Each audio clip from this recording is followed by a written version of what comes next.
So this problem is asking us to rank everything that's present in a solution when you have a solution that is a low concentration of this. Obviously, it's in water. And here are all the possible things that are in this solution. Was there any HCl, some Cl minus, some H3O plus? We see that from this reaction. But there's also some water because it's in aqueous solution. And as water, we know that this reaction is going on. It's an equilibrium that lies very far to the left, but you get some H3O plus and you get some OH minus. So there's also some OH minus present in solution. Okay. Now it's asking us to put all of these in order of the most to the least. Well, the most and the least are very easy. Since this is 100% going towards products, I have got nearly zero of this. And since it's in water and such a low concentration, we've got, and we're going to write it this way, a ton. It's not really a ton, but it's a whole lot of this.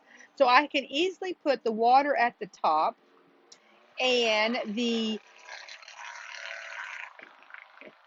excuse all that noise in the background, the HCl down at the bottom.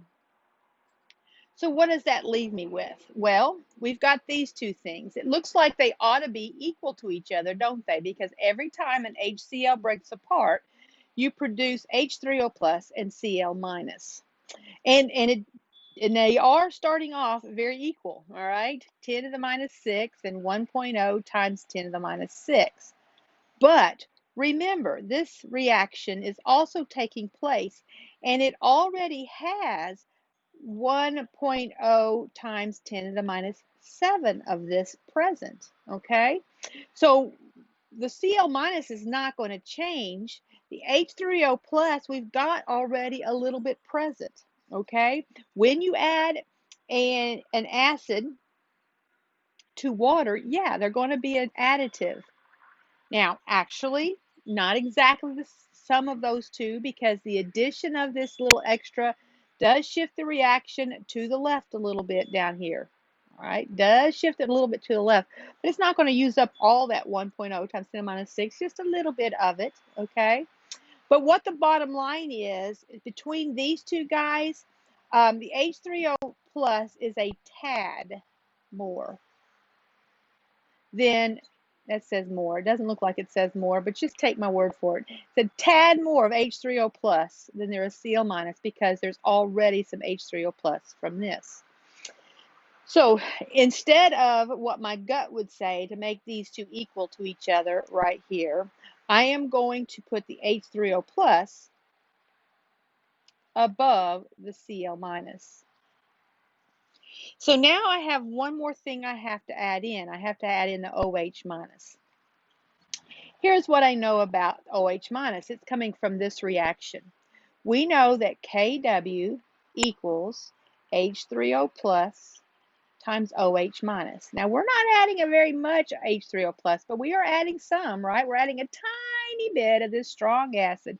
So this is going up ever so slightly.